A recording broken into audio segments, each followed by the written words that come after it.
So it's a very powerful thought to bring out into our world. So good morning again.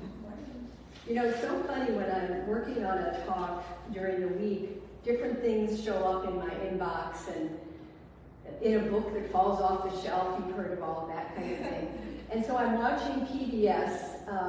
I forget what program it was, but I was watching PBS and they had a commercial about what was coming up next. And it was a program about the state of Maine is having a real big issue with the ocean there, and you know, they rely on the ocean, Maine, with lobster and all the fisheries and stuff. And a gal at the very end of the promo for the thing said, "Change is not hard. What's hard is sticking with the status quo." Yes. So what's my talk title today? Unstatus Quo. The unstatus quo. Yeah. Change is not hard. What's hard is sticking with the status quo. Mm-hmm. And I thought, whoa, okay, all right, that was my talk. So that's the theme in this month in the Centers for Spiritual Living is unstatus quo. And I thought, what the heck is that? Well, status quo is a Latin phrase meaning the existing state of affairs. It is used to refer to a current situation or state of being that is accepted as the norm. It can also refer to the idea of maintaining the status quo or keeping things as they are. Okay, nothing wrong with that yet. I'm going to ask you, are you willing to maybe go on a transformative journey of self-discovery, collective growth, and maybe just step out of the status quo and create a society that's rooted in justice, love, and the celebration of our shared humanity? Yes. Anybody? The whole world, I think. The whole world, right. So did you watch the opening ceremony at the Olympics? Well, you know, it's usually done, the status quo, in an arena, right? For thousands of years, it's been done in an arena or a building, right? In a stadium. So the French committee got together and used their amazing brains and came up with the new idea to put all the athletes on boats and send them down the Seine River. Unstatus quo, a new idea, a new thought. Wow. Isn't that interesting? That no matter how staid the institution is of the Olympics, a new way of doing something happened. Albert Einstein said, "We cannot solve our problems with the same thinking we used when we created them." I know you've heard that. We cannot solve our problems with the same thinking we used when we created them. So last week I talked about radical acceptance, to be willing to experience ourselves and our life as it is, and knowing that we can expand to something even greater, even when things look messy. So what if the norm of your life really isn't the truth of who you are? That you can change, you can think differently, you can forgive, and you can move forward. If you think you can. I think our soul is calling us to wake up. I think everybody's soul is calling them to wake up. And radical acceptance of self needs to extend to our neighbors, to co-workers, to our family, to those who don't look like us, to those who vote different than us. Ernest Holmes reminds us that in mind, with a capital M, there's no time, no space, no place. There is only wholeness, oneness, and eternity. So we talk about mindful practice, and I mentioned it last week, as sort of disengaging from the world, taking a pause, unplugging and resetting ourselves, which is all good. But a critical step also includes engaging in what's going on around us in a mindful, conscious way. paying attention. And from a somatic perspective, this sometimes means being with our discomfort, with our pain or our grief, by asking it some questions. What message do you have for me? Why are you here now? And are you ready to be released?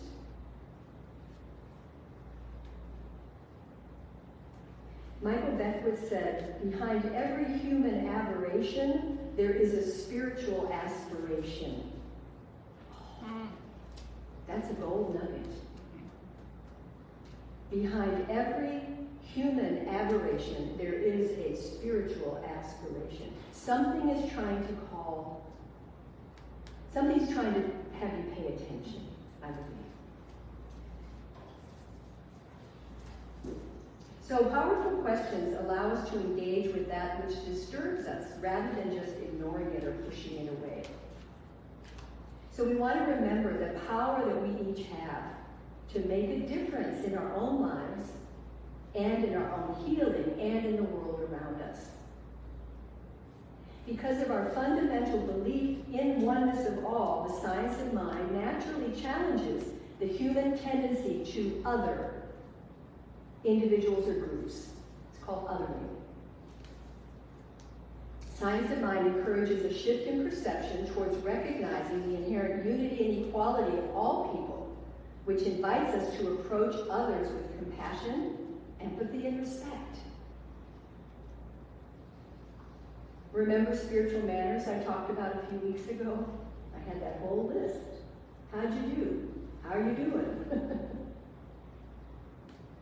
Because when we only operate from the status quo, we can miss the growth and the beauty that happens.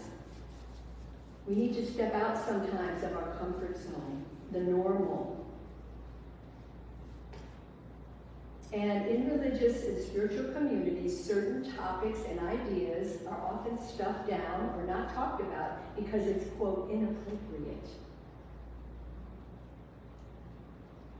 Yet openly discussing these unstatus quo topics, we can extend an invitation to those directly impacted to join us.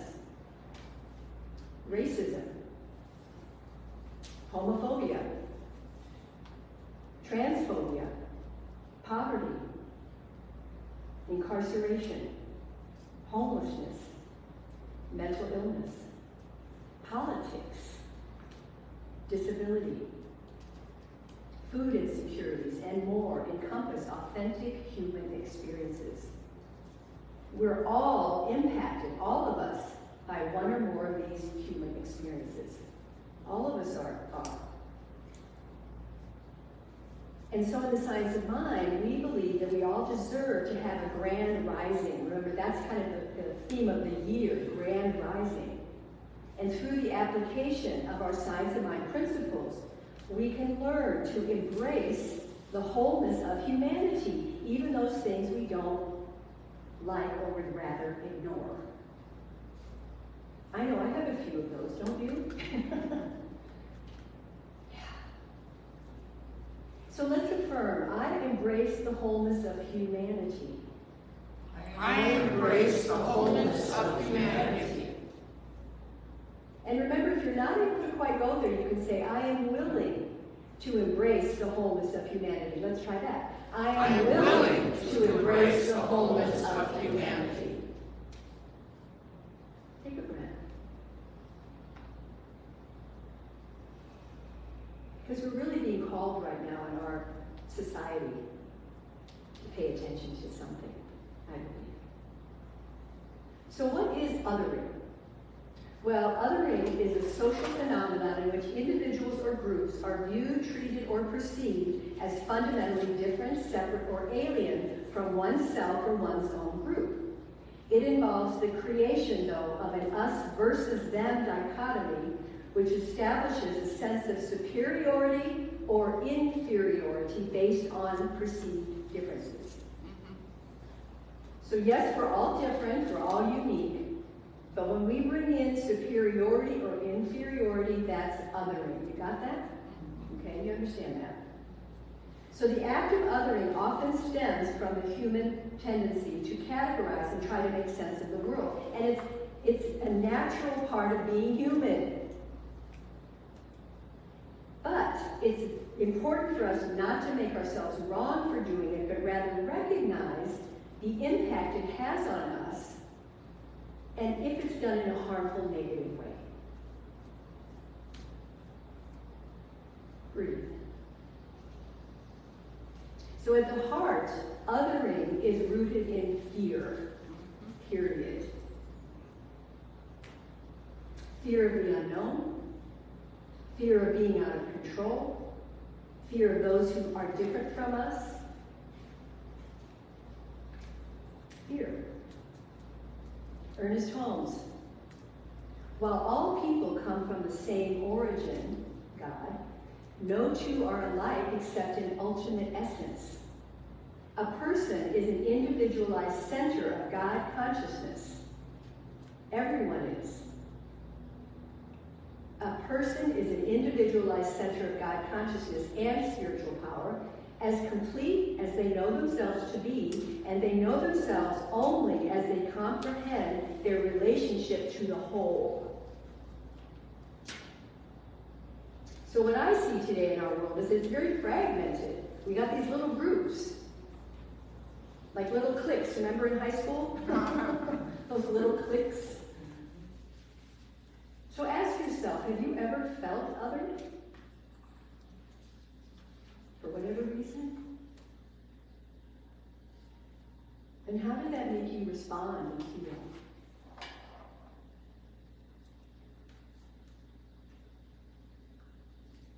And have you ever noticed your predisposition to othering?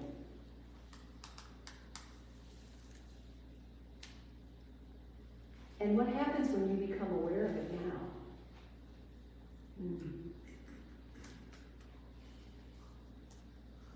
So reflect on how you can now engage with the world around you.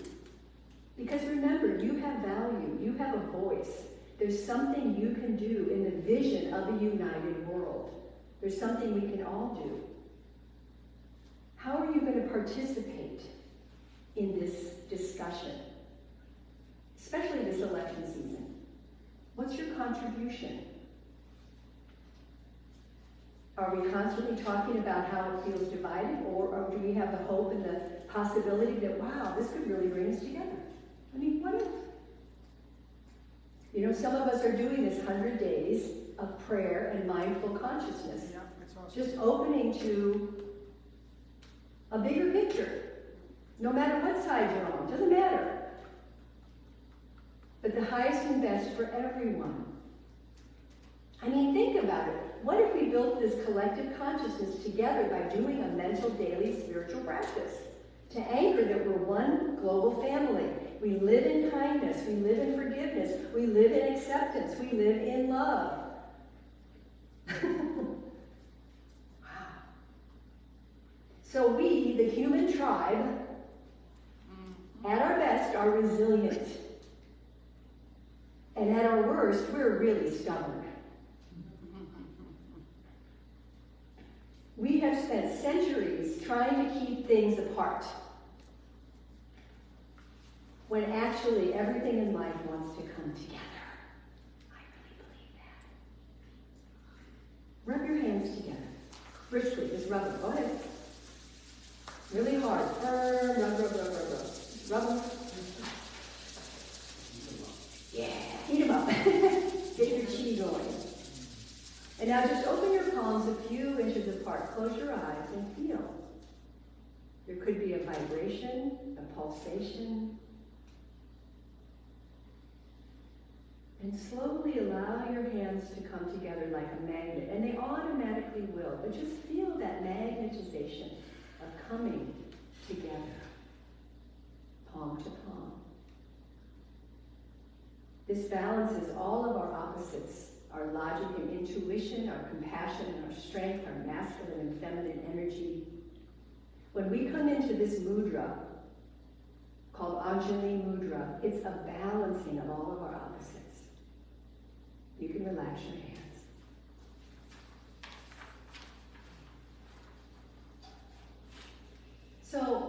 believe that in time, the inexhaustible universe can touch anyone brave enough and tender enough to embark on a quest to know who we are in relation to everything around us.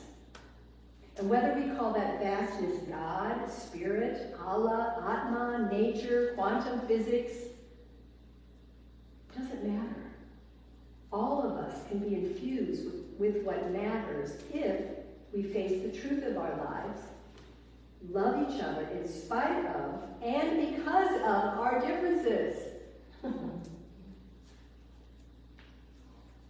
Mark Nebo said, we are linked in our humanity the way a tree, or the way the earth holds a tree, so that the tree can hold a nest, so that nest can hold a bird, so that bird can drop a seed that will in time give birth to the next tree.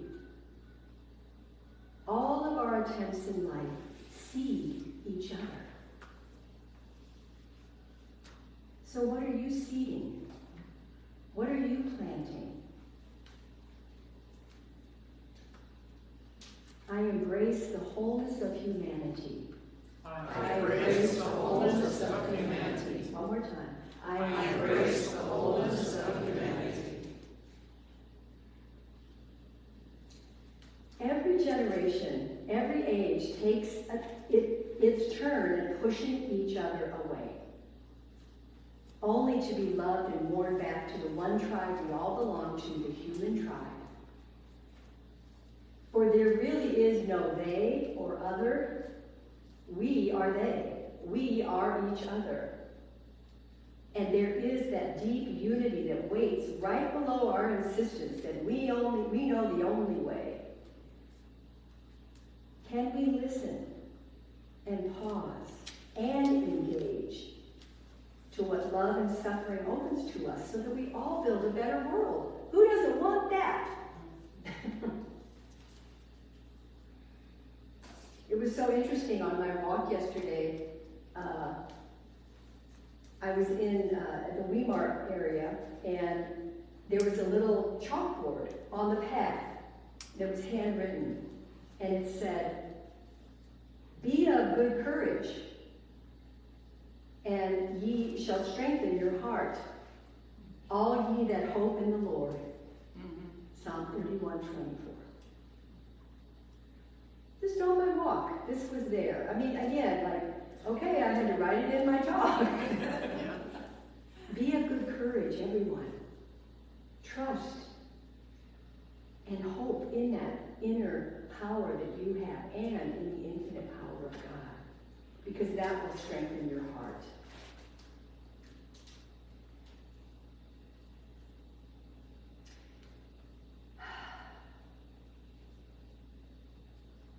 I want to read a little story before I do that.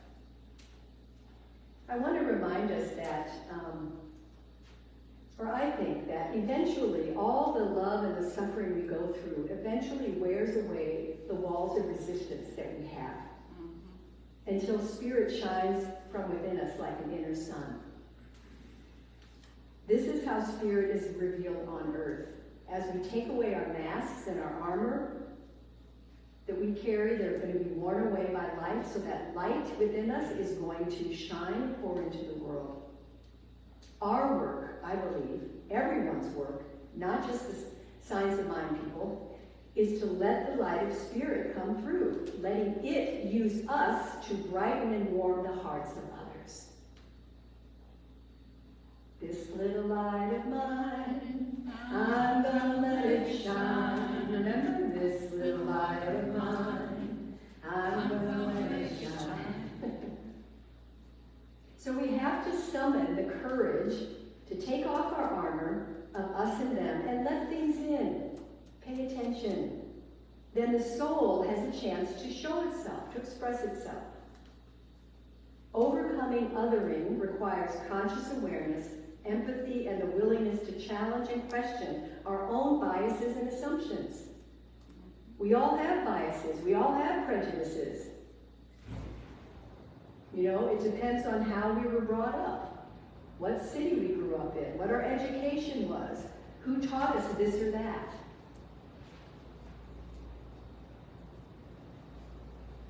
We have to recognize the shared humanity and interconnectedness among all individuals, promoting inclusivity, diversity, and a teaching of oneness that is based on the idea of wholeness.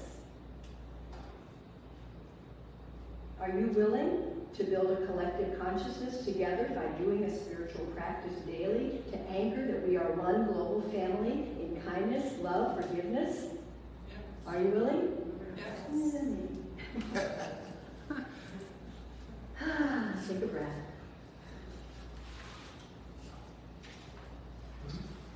So I want to close with this short little story from Mark Nepo's Book of Soul. He's one of my favorite poetic writers. A young man determined to find the meaning of life begins his walk in the world. At first he thinks everything he sees holds the secret. He crosses a river and feels certain that life is like the river, washing against our will into a greater sea. Then he climbs the mountain on the other side of the river and feels certain that life is like the mountain, bare and unmoving the higher we climb. Then he enters a city and feels certain that life is like crowds of people. Everyone's so close, though we know very little about each other. In time, he starts to forget what he was after. It's then that he meets his teacher, quite unexpectedly. She knows before he speaks of all that he's seen and wondered. She greets him with this question: and so, do you want to know how all this works, or would you rather apprentice in your true inheritance? He doesn't understand all that she says, but her presence makes him stay for several years. They talk in the mornings, but mostly he mimics what she does. After she chops wood, he sharpens the blade. After she empties the water, he goes to fill it. After she talks of the inheritance of being, he asks question after question. And more than finding answers, he grows to love her. This seems to be the answer for everything. Shortly after he grasps this, she dies, as if she were waiting for him to learn how to love before she left. In his grief, he tends her chores for months without her, and then in a dream she whispers, "You must go now and widen your circle." And so he leaves and continues his walk in the world. Except everything is more colorful, and he senses the presence of his beloved teacher everywhere. And so he meets everyone with love. He wanders through cities listening to strangers. He wanders through the farm country listening to the cows. He wanders into the forest where he listens to the birds and trees. For everything he sought as a young man, he's now finding the same moment, no matter how far he travels. And when the same moment opens, he walks through that moment into the center of all things. And this makes him sensitive to the plight of others. In time, a young man like himself finds him and calls him his teacher. He laughs, never thinking of himself this way, but remembering the goodness of his teacher, he gently deflects his student's admiration, saying, "We're only here. We're only helping each other stay awake."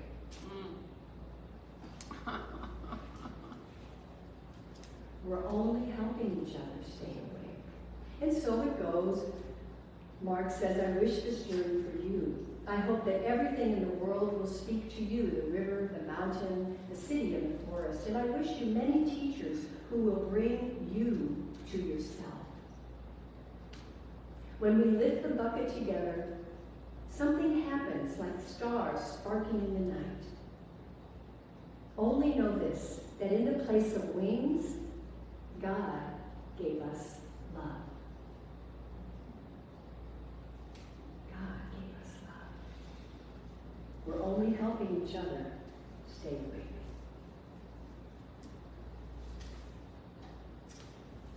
So what are you going to do with your one precious life from now on?